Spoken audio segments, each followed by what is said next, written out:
오늘은 어디로 가시든지 따르리이다라는 제목으로 우리 하나님의 말씀 함께 나누고자 합니다. 제가 살고 있는 곳이 지금은 아직 이사를 오기 전이기 때문에 덕천동에 살고 있습니다. 아파트에 살고 있는데 12층에 거주하고 있습니다. 12층 위에는 13층이 있겠죠. 그 13층에 사는 분들이 무슨 일을 하시는지 알지 못하지만 밤 11시만 되면 들어오세요. 그래서 걸음걸이 소리가 들리고 또 청소기 돌아가는 소리가 들리고 샤워하는 소리가 다 들립니다. 그래서 11층 사람들도 우리가 하는 게 다 들리겠다 생각을 하면서 되게 조심하며 살아가는데 거의 매일 빠짐없이 11시가 되면은 그렇게 소리가 들리는데요. 아내와 함께 이제 한 11시는 잘 때 아닙니까? 저희 같은 경우는 잘 때거든요. 잘 때이기 때문에 자려고 누우면 그 소리가 나면 이분들이 퇴근하셨나 보다 라고 생각을 할 수 있잖아요. 근데 아내랑 같이 누워있다가 11시가 됐는데 소리가 안 들려요. 그러면 좋아해야 되는 거 아닙니까? 그런데 걱정을 해요. 이분들 무슨 일이 있나? 왜 청소기를 안 돌리지? 왜 들어오는 소리가 안 들리지? 걱정을 합니다. 그렇다고 해서 위에 뭐 괜찮으냐고 물어볼 수는 없는 것 아닙니까? 이와 비슷한 이야기가 전해져 내려오는 이야기가 있는데, 이 단독주택이 1, 2층이 있는 집이 있잖아요. 1, 2층에 각자의 다른 세대가 살아가고 있는데 저도 그렇지만 여러분들도 그렇지만 이 위에 아래 살아가다 보면은 참 사람 만나는 것이 얼마나 중요합니까? 좋은 사람 만나야 돼요. 그래도 아무래도 성격이 좀 비슷한 사람이 만나면 그래도 사는 것이 편안하지 않겠습니까? 그런데 안타깝게도 이 주택의 1층에 사는 사람과 2층에 사는 사람, 이 사람은 좀 달랐던 거예요. 특별히 2층에 사는 사람의 남자가 술을 그렇게 좋아해요. 그래서 거의 매일마다 술을 마시고 돌아오는데 밤늦게 돌아오면은 그의 술 주정이 딱 하나가 있는 겁니다. 그게 뭐냐면 집에 도착하면 신발 벗고 들어가야 되죠. 그 신발을 벗고서 아래층에 던지는 거예요. 1층에 던지는 이 술 주정, 이 술 버릇이 있는 것입니다. 다른 건 다 좋은데 딱 그거 하나 참 안타까운 그런 습관이 그에게 있었던 거예요. 그리고는 조용히 자기 집에 들어가서 자는 겁니다. 딱 그것 말고는 어디 흠잡을 데가 없는 사람이었는데, 그런 모습에 술을 마시고 이 2층 남자가 들어오기라도 한 날은 이 아래층 사람들은 좀 불편해요. 잠을 자다가 신발이 떨어지거나 신발의 창문에 맞는 소리를 듣고서는 깨기 일쑤였던 것입니다. 그날도 위층 남자가 술을 이제 잔뜩 마시고 와서 신발을 벗어 던졌습니다. 그 바람에 이 남자가 잠을 깼어요. 화가 막 이렇게 난 겁니다. 화가 나서 그 신발을 들고 위층에 가서 막 복수한다고 던졌어요. 근데 거기서 이제 그 위층 남편이 나왔습니다. 그러면 나오니까 싸움이 붙을 거 아닙니까? 그 1층 남자가 그래도 신사적으로 얘기를 하는 거예요. 저기요, 술을 먹고 오는 건 좋은데 다른 사람한테 좀 피해는 주지 맙시다. 매번 이게 무슨 짓입니까? 라고 하면서 그에게 이야기를 합니다. 이 아래층 남자의 이야기에 사실이니까요. 이 위층 남자는 술을 이렇게 마셨다고 할지라도 그 얘기가 들렸나 봐요. 그래서 알겠습니다, 죄송합니다, 다시는 그러지 않겠습니다 라고 대답을 해줬어요. 그런데 그날 밤에 또다시 위층 남자가 술을 이렇게 해서 왔네요. 어땠을까요? 이 아래층 남자가 잠을 푹 잤을까요? 못 잤을까요? 왜요? 제가 말씀드렸잖아요. 술 던진 신발 던지는 거 외에는 다 괜찮다고 그 얘기를 들었습니다. 받아들였어요, 2층 남자가. 그래서 그날 밤엔 던지지 않은 거예요. 그런데 왜 이 아래층 남자가 잠을 못 잤겠냐고요. 언제 던질까? 기다리는 거예요. 이 1층 남자가 기다리면서 이제나 저제나 잠들만 하면 던질 건데 밤을 꼬박 샜습니다. 그래서 다음날이 됐어요. 위층 남자가 내려오는 걸 우연히 마주쳤습니다. 그러면서 아래층 남자가 이야기합니다. 저기요, 당신 때문에 밤에 꼬박 샜다고. 아니, 나 신발 던진 적이 없는데 왜 꼬박 씁니까? 언제 던질지 기다리다가 잠을 못 잤다고 대답을 한 겁니다. 그러다가 차라리 그냥 던져요. 그러면 편안하게 잘 것 같다고 그 다음부터는 이 얘기를 대답을 했던 거예요. 분명히 술을 먹고 오는 걸 봤고, 그래서 그의 주정을 아는데 그 버릇 어디 가겠습니까? 또 던지겠지라고 생각한 거예요. 그러면서 기다린 거예요. 언제 던질까? 왜 안 던지지? 올라가 봐야 되나? 무슨 일이 있는 것 아닌가? 밤새 잠 못 자고 신발 날아오기를 기다린 꼴이 되고 만 거예요. 얼마나 안타깝습니까? 위층 남자는 편안하게 잤을 거예요. 근데 아래층 남자는 신발 기다리느라 꼴딱 샌 겁니다. 이게 무슨 얘기냐면 자기 생각에서 못 벗어나고 있는 거예요. 알겠습니다, 네 그렇게 할게요 라고 했다면 그냥 믿고 가면 좋겠는데, 우리 세상은 그런 세상이 아니거든요. 내가 한마디 한다고 해서 저 사람이 들을 것 같으면 지금까지 저랬겠나 라는 그런 생각이 우리 가운데 참 많이 있거든요. 조금 비약해 볼게요.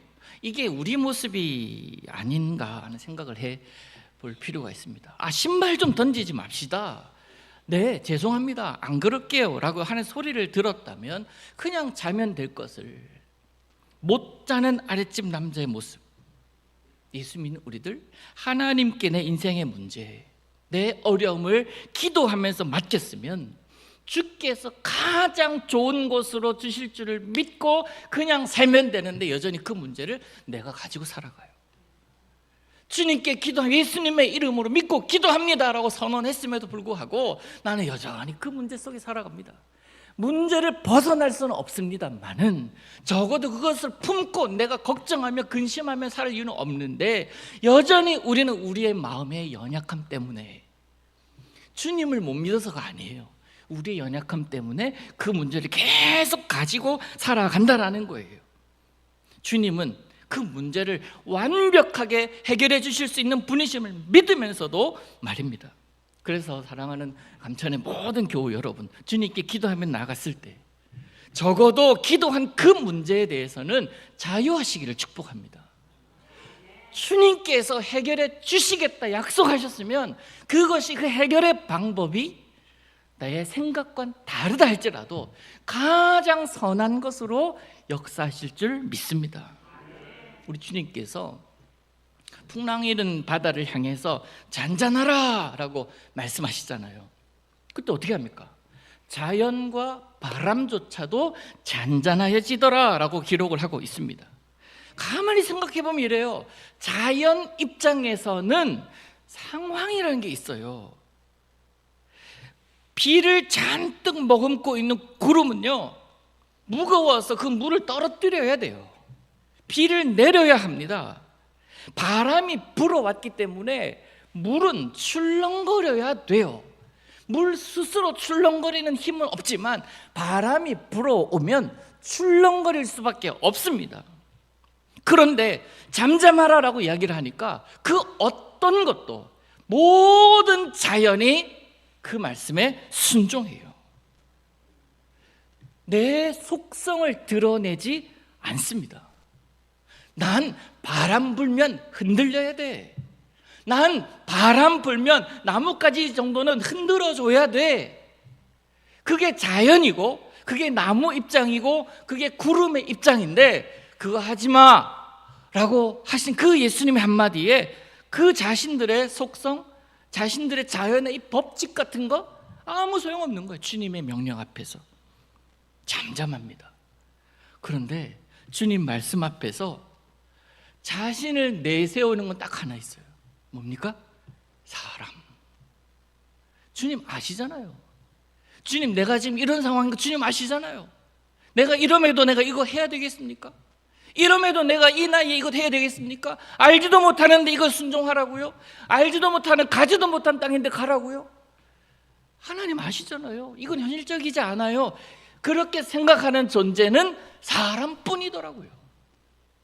그래서 하나님의 영광을 보기를 원한다고 하고, 하나님의 이 나타나심을 경험하기를 원한다고 하고, 문제가 해결되는 것을 경험하기를 원한다고 하면서도 오히려 내가 그 해결을 막고 있는 경우가 얼마나 많은지. 자연은 이렇게 순종하는데 여러분 들어오시면서 주보를 다 받으셨잖아요. 주보에 광고한 대로 내년 교회 사역 그리고 교우들의 기도 제목 등 여러 가지 기도 제목들, 기도해야 될 것들을 놓고서 마음을 다해서 기도할 이제 중보기도 부원들을 이제 모집을 하고 있습니다. 신청 많이 해주시기를 바래요. 우리 사무실에 장 전사님한테 그렇게 나겠다라고 기도 신청해 주시면 참 좋겠습니다. 그냥 중보기도팀 만들어서 기도 제목 드리면서 기도만 해달라고 할 것이 아니라 신청 받고 이분들끼리 따로 모여가지고 저랑 같이 시간을 좀 보내면서 기도를 왜 하는 것인가, 어떻게 하는 것인가, 그리고 왜 무엇을 위해 하는 것인가라는 것을 계속 언급을 하고 난 다음에 기도팀이 가동이 될 것입니다. 그리고 온 교우가 알아야 될 기도의 그 비밀이 있기 때문에 오늘 오후 그다음 다음 주 오후에는 중보기도란 무엇인가에 대한 큰 주제를 가지고 함께 이야기를 해볼까 합니다. 여러분 이렇게 세워질 중보기도팀을 잘 활용하시기를 바라요. 그리고 적어도 그 기도팀에 맡겨놓은 기도의 제목은요, 여러분들이 알아서 하세요. 이제 나는 내 문제 아닙니다라고 어쩌면 당돌하게 부탁을 하십시오. 그래야 하나님께서 그들 통해서 역사하실 하나님, 나에게 역사하실 하나님을 볼 것 아닙니까? 근데 기도 제목을 계속 가지고 있는데 기도하지 않으면 문제이지만 맡겨놓고서 거기서 믿지 못하면 더 큰 문제예요. 우리 주님께서 모든 문제의 기도 제목을 해결해 주시는 그런 분이심을 믿으신다면, 주님께 맡겼다면요, 다른 말로 주님께 맡겼다면 더 이상 내가 끌어안을 필요가 없어요. 우리 주님께서 어떤 모습으로도 응답해 주시고 가장 선한 것으로, 최고의 것으로 해결해 주시는 분이심을 믿으시기를 바랍니다. 오늘 본문을 보시면 참 어이없는 사람들 등장합니다. 세 사람이 부리고 등장을 하는데 예수님께 다가와서 난 예수님 따르겠습니다, 저 예수님 따르는 그런 사람 되고 싶습니다. 얼마나 귀합니까? 그런데 그 세 사람이 주님께 왔을 때 주님께서 하신 말씀, 대답이 뭡니까? 예수님께서 이렇게 하라라고 하면 네 주님, 제가 따르는 첫 번째 걸음이 그것이니 내가 그것 따라가겠습니다. 이렇게 하라, 네 주님, 이러면 될 것을 주님께서 하시는 말씀이니 따르기는 하겠는데, 조건을 붙여요. 따르기는 하겠는데 완벽한 순종입니까? 100% 순종입니까? 아니에요. 따르기는 하겠는데 그 다음에 조건이 붙어요. 그들에게는 예수님의 말씀에 즉시 순종하더라 라는 자연의 모습이 전혀 보이지 않아요. 따르기는 하겠는데 그러면서 뒤에 뭐가 붙죠? 오늘 이 예수님과 이들의 이야기를 통해서 우리의 모습을 한번 보기를 소망합니다. 예수님께 다가온 첫 번째 사람, 주님께서 어디로 가시든지 나 따르겠습니다 라고 고백을 합니다. 그 이야기를 들은 예수님께서 그래, 참 잘 생각해, 내가 정말 제자가 필요했는데 이렇게 자발적으로 나와주니 너무 고마워, 너와 너의 가정에 큰 복이 있을 거다라고 이야기를 할 줄 알았는데 그렇게 얘기를 하지 않으세요. 그에게 뭐라고 대답하시냐면 여우도 굴에 있고 새들도 집에 있는데 난 머리 둘 곳조차 없는 사람인데 라고 이야기를 하세요. 두 번째 사람은요, 이 사람에게는 예수님께서 나를 따르라 라고 먼저 말씀하십니다. 그러니까 그는 핑계를 대요. 세 번째 사람도 그렇습니다. 내가 주를 따르겠다마는, 주를 따르겠나이다마는. 자, 한번 생각해 보십시다. 어디로 가든지 따르겠다. 네. 어디로 가든지 내가 주님과 함께 하겠다라고 말한 첫 번째 사람에게 예수님께서 하신 대답의 의미는 이거예요. 저기 갈 건데 너 같이 갈래? 저기 갈 건데 저기 보여주는 거예요. 그러니까 그 친구가 그걸 봅니다. 보아하니 매력적이지 않아요. 평범한 삶이 아닙니다. 예수님께서 걸어가신 그 길이 고속도로 뚫린 길입니까? KTX 전철 그 기차 레일이 깔린 길입니까? 얼마나 꼬불꼬불이에요. 산길도 가요. 매도 맞아요. 사람들에게 손가락질 당합니다. 침도 뱉음을 당해요. 얼마나 자존심 꺾이는 일입니까? 그 길 갈 건데 저 끝에 보니까 십자가가 서 있네요. 너 저기 갈 건데 우리 같이 갈래? 라고 하니까 움찔하죠. 고생길이니까 곧바로 꼬리를 내려요. 어디로 가든지 한 부분을 후회합니다. 내가 생각한 것이 아니었기 때문에 그렇죠. 내가 생각한 건 어떤 것입니까? 박수 받는 것이, 사회적으로 인정받는 것이. 야, 당신 정말 복 받은 사람이야. 당신 정말 최고야. 어쩜 그렇게 그럴 수가 있었어? 우리 쉽게 우리 교회 와서 간증 좀 해줘. 나도 그렇게 살아가고 싶으니. 난 당신이랑 친해지고 싶어. 그런 길로 생각하고 주님 따르겠습니다 했는데 전혀 엉뚱한 길을 예수님께서 보여주신 거예요. 그래서 어디든지 따르겠나이다, 이런 말은요 쉽지가 않아요. 신학교 졸업할 때, 또 우리 흔히 임직할 때 힘차게 부르는 찬송이 있습니다. 부름받아 나서님은 어디든지 가오리다. 괴로우나 즐거우나 주만 따라 가오리다. 저도 이제 신학교 졸업한 지 이제 2005년도에 졸업을 했으니까 한 20년 정도 됐네요. 신학교 졸업한 지가.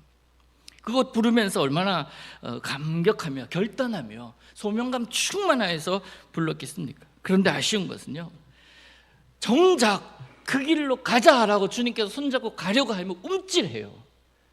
저기 별로 좋아 보이지가 않은데, 사람들한테 어떻게 내가 드러내지? 그 생각이 먼저 앞선다고요. 그러면서 어디든지 가오리다. 고백 잘못했다. 이때는 그냥 목소리 내는 것이 아니라 입모양만 냈어야 되는데, 그 생각을 종종 하곤 해요. 찬송가 가사 한 절도 우리가 그렇게 의미를 생각하지 않고 부르면 그냥 노래일 뿐입니다. 이곳을 지나소서, 이곳을 만지소서, 내 마음을 지나가소서, 내 마음을 주님 만져주소서라고 얘기하려면 적어도 주님이 지나가는 길에 서 있어야 되고, 그 주님께서 만지시는 손, 그 손을 내 손에 닿을 수 있도록 내줘야 되는데, 나는 움츠리고 있어요. 나는 그곳에 가지를 않아요. 그러면 어떻게 주님께서 내 마음을 만지십니까? 주님, 나 이거는 건드리지 마시고 그냥 살짝만 아픈 부분만 만지셔서 나 낫게 해주시고 지나가세요라는 그런 마음으로 주님 앞에 나아간다면 우리는 언제 주님으로 가득한 삶을 살 수가 있겠냔 말이에요. 이게 우리가 생각해야 될 문제예요. 아까 불렀던 찬송가도 그렇잖아요. 어디든지 예수 나를 이끌면 생각해보고 따르겠습니다. 어디든지라는 말은요 참 부담스러운 말이에요. 여러분 생각해 보셔요. 어디든지 예수님께서 여러분과 함께 하시면 좋겠습니까? 부담스럽겠습니까? 때로는 사업을 하다 보면, 가정생활에서, 관계 가운데서 못 본 척, 못 들은 척 해주시면 참 좋겠다, 이것만 지나가면 되는데, 그런 부분이 우리에게는 항상 있거든요. 근데 그때에도 꼭 주님의 생각나요, 부담스럽게. 이게 우리 신앙생활 아닙니까? 거기에서 갈라집니다. 주님이 생각났을 때, 네 주님 알겠습니다, 지금 내가 손해보죠 하는 사람이 있고, 주님 잠깐 눈 감아주세요, 이것만 딱 해결하고 주님 돌아설게요, 그런 사람이 있는 거예요. 첫 번째 사람이 어떤 사람입니까? 부담스러운 길인데, 부담스러운 곳이니? 우리 설교 후에도 찬송 또 할 거예요. 주 따라가는 길 험하고 멀어도 찬송 부리며 뒤따라갈 거라고. 제가 앞에서 유심히 볼 겁니다. 주 따라가는 길 험하고 멀어도, 그러면 주님 얼른 다녀오세요 라고 하실 겁니까? 아니면 찬송 부리면서 뒤따를 것입니까? 찬송 부리며 뒤따르는 우리들 되기를 소망합니다. 다시 예수님께 나와서 어디를 가든지 따르겠나이다 하는 사람의 모습은, 왜 주님은 이 고백을 한 자에게 나는 머리 둘 것도 없다, 짐승들조차도 집이 있고 쉴 곳이 있는데 나는 머리 둘 것조차 없다고 말씀하셨을까요? 딱 하나예요. 주님을 이용하려는 마음을 보셨기 때문에. 예수님을 믿는 것이 아니라 예수님을 이용하려는 모습, 그 모습을 보셨기 때문에 그렇습니다. 다른 목적을 보셨기 때문에. 그 마음 모르시겠습니까, 예수님이? 이 말씀 이후에 이 사람에 대한 내용은 성경에 나오지 않습니다. 내용이 없어도 충분히 우리는 예상할 수 있죠. 두 번째 사람과 세 번째 사람 동일합니다. 따르라, 라는 예수님의 말에 뭐라고 대답합니까? 본문 다시 59절 보셔요. 나로 먼저 가서 내 아버지를 장사하게 허락해달라고. 61절에도 이렇게 얘기합니다. 나로 먼저 내 가족을 작별하게 허락하소서. 자신에게는 예수님을 따르는 것보다 먼저 해야 될 우선순위가 있다라는 거예요. 예수님보다 더 중요한 것이 있다라는 겁니다. 안타깝게도 세 사람 다 네 주님이라는 대답이 없습니다. 핑계를 대요. 특별히 가족에 대한 핑계를 대죠. 당시나 지금이나 가족에 대한 개념은 동일합니다. 귀합니다. 최고의 우선순위에 인간이라면 당연한 모습이에요. 그런데 주님은 그 최고 우선순위로 생각하는 그것보다도 더 우선해야 할 것이 있다라는 걸 말씀하고 계시는 거예요. 말씀드렸듯이 이 세 사람의 공통된 의도는 예수님이 목적이 아니라 예수님께서 주는 그것이 목적이었어요. 그러기에 나 그것보다 더 중요한 거 있으니까 먼저 이거 하고 오겠다라고 이야기를 하고 있는 겁니다. 오래전에 읽은 책 중에 하나인데 펜인가 제자인가 카일 아이들먼이 쓴 그 책에 나오는 내용을 여러분께 소개할까 합니다. 잠깐 요약하면 이거예요. 거기에서 쓴 게 이건데요. 평일 오전 9시만 되면 많은 팬들이 예수님을 차에 두고 내리는 모습으로 살아간다. 9시가 이제 출근 시간 아닙니까? 그러니까 예수님과 함께 가다가 차에다가 예수님은 그냥 두고 나 혼자 일하러 가는 거예요. 그러면서 예수님께 말씀드린다. 예수님 여기서 기다리세요. 제 일이 끝날 것 같으면 한 5시쯤 되는데요. 그때 다시 모시러 올게요. 마음이 아주 넓어요. 예수님 다칠까 봐 차에 계시라 그러고 나 혼자 일하러 가는 거예요. 예수님이 필요 없어요. 부담스러워요. 예수님 굳이 나와 함께 하지 않으셔도 내가 이 일은 내가 전문가니까 예수님 여기서 계시고. 카일 아이들먼이 이건 뭘 얘기하는 겁니까? 일터로 들어가는 순간, 내 삶의 자리로 들어가는 순간 제자의 옷은 벗어버린다라는 거예요. 여기서 예배 드리고 나가는 순간 내 삶의 자리에서는 정말 그리스도인인가? 정말 예수 믿은 지 10년, 20년, 30년, 50년, 100년 된 사람들인가? 라고 의심될 정도로 예수님과 관계없이 살아가다가 다시 예배당에 와서 예수님을 만나면서 반갑게 인사하는 그런 그리스도인들을 꼬고 있는 것 아닙니까? 우리는 어떻습니까? 매 순간마다 어디서나 언제든지 주님과 동행해야 하는데 그것이 그리스도인이요? 그것이 하나님의 사람인데 우리는 그렇게 살아가고 있는 것은 아닌가? 아버지의 장례를 치른 후에 잘 안 들려요. 아버지의 장례를 치른 후에 또 나중에 내가 따라가겠다고 하는 자에게 예수님 뭐라고 하시냐면 60절을 보십시오. 죽은 자들로 죽은 자들을 장사하게 하고 너는 가서 하나님의 나라를 전파하라. 여러분 이게 불효자가 되라는 게 아니에요. 부모님을 기억하고 가족 생각하는 것은 무엇보다 중요한 것입니다. 당연한 거예요. 그러나 더 큰 가치 안에서 가족을 생각하라는 이야기예요. 인생에 있어서 가장 우선되어야 될 것 예수님께서 지금 말씀하고 계십니다. 복음이 뭐냐? 복음은 살리는 거다. 살리는 복음으로 내가 살고 그 살게 된 복음으로 네 가족에게, 부모님께, 자녀들에게 다가가라는 거예요. 그렇게 사는 것이 너의 가족을 위한 것이다 라는 가르침입니다. 우리 60절 오해해서는 안 돼요. 기독교 진짜 나쁘다. 부모님 공경한다는데 장례를 치러야 된다는데 어떻게 그것을 하지 말고 나를 따르라고 그래? 그럼 장례를 누가 치러? 여러분 그러면서 기독교를 굉장히 오해하기 딱 좋은 이런 말씀인데요. 결코 그것이 아닙니다. 정말 가족을 사랑한다면, 부모를 공경한다면 복음으로 그를 살리라는 거예요. 내가 너의 가정에 필요하니, 내가 너의 부모님께 필요하니, 내가 너의 자녀에게 필요하니 나를 그에게 데려가라는 거예요. 그랬을 때 그 가정이 살게 되는 것을 오늘 본문이 얘기를 하고 있는 겁니다. 사랑하는 성도들, 오늘 예수님께서 하신 말씀의 결론은 62절이에요. 62절. 62절 우리 다 같이 한번 읽어봅니다. 시작. 예수께서 이르시되 손에 쟁기를 잡고 뒤를 돌아보는 자는 하나님의 나라에 합당하지 아니하니라 하시니라. 아멘. 쟁기가 뭡니까? 농사 지으신 분들 다 아시잖아요. 앞에 소 끌고 가고 뒤에 이제 우리가 따라가는 거 아닙니까? 그러면서 땅을 뒤집어요.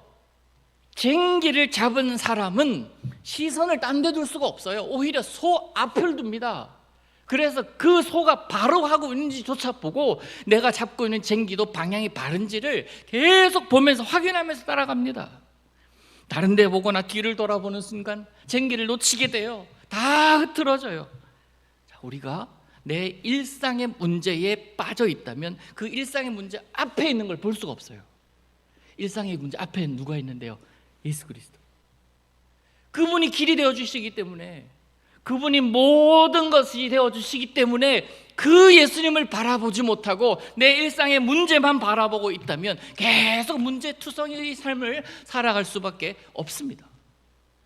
주님 바라봐야 이 문제도 주님께서 해결해 주시는구나, 다 갈아엎으시면서 새롭게 하시면서 가시는구나를 알게 되죠. 방향이 틀어져 있는데 그 방향을 바로 잡지 못하고 간다면 그 농사는 시작부터 잘못된 것 아니겠습니까? 결론입니다. 오늘 본문에는 보이지 않지만 네 번째 사람도 있습니다. 네 번째 사람 누구일까요? 나야. 나도 주님 따르겠다라고 결단하며 나간 자들 아닙니까? 우리 역시 예수님을 따르겠다고 결단하면서 오늘 이 시간에 예배하고 있습니다. 우리 모두는 삶의 방식도 다르고 환경이 다릅니다. 중요한 것은 나 역시 그렇게 살고 있지 않은가.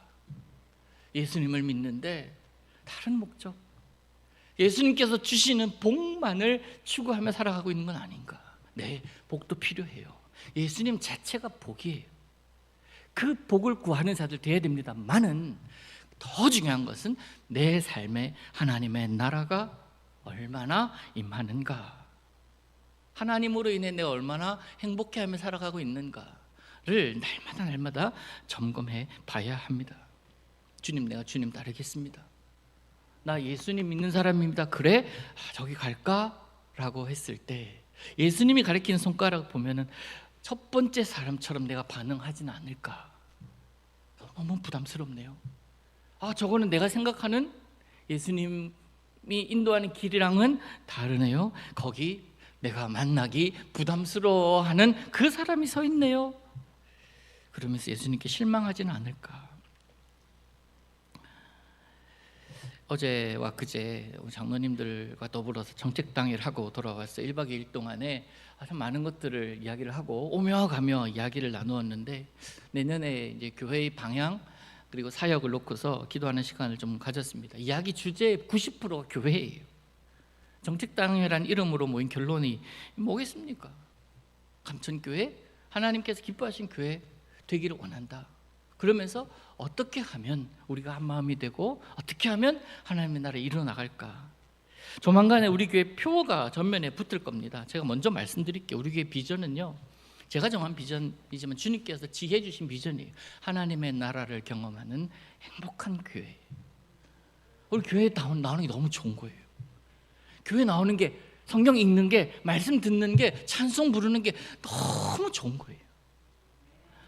이게 천국인가 할 정도로 하는 그런 교회를 우리가 함께 만들어가면 좋겠다 하는 그런 마음을 하나님께서 주셨습니다. 그런 교회를 꿈꾸고 함께 만들어가는 것, 또 슬픈 일 있을 때 함께 슬퍼하는 거예요. 기쁜 일 있을 때 내가 100% 오버하면서 기뻐하는 거죠. 그게 하나님의 나라이고 그게 또 우리 교회가 되어야 할 줄로 믿습니다. 어디로 가든지 따르리이다. 주님, 너 진짜니? 네 주님, 제 마음 아시잖아요. 그게 진심이기를 원합니다. 저기로 갈 건데 그랬는데 믿음으로 이미 신발끈 메고 있는 우리 교회, 저기 가려면 좀 이제 체력을 좀 키워야 되겠네 하면서 체력도 이미 키워 놓은 상태인 교회, 그곳에 먼저 가자, 우리 가자라고 했을 때 미리 걷고 있는 교회, 주님 마음을 잘 알아서 그런 행복한 교회를 만들어가는 저와 여러분 될 수 있기를 예수님의 이름으로 축복합니다. 기도합니다. 은혜의 주님, 우리를 인도하여 주옵소서. 우리의 마음을 주님 십자가 앞에 다 내려놓습니다. 마음의 혼란과 갈등, 아직까지 내 마음에 정리되지 않는 모습들을 다 내려놓습니다. 주님, 저긴데 갈래? 라고 했을 때에 이미 신발끈을 메고 있는 우리 감천교회 되게 하여 주옵소서. 그 모습으로 주님 따르기를 원하오니 쟁기질하는 농부의 마음으로 날마다 신앙의 쟁기질을 하는 우리들 되게 하여 주옵소서. 우리가 고백할 텐데 주 따라가는 길 험하고 멀어도 찬송 부르며 뒤따라가는 우리 되게 하옵소서. 예수님의 이름으로 기도하옵나이다. 아멘. 찬송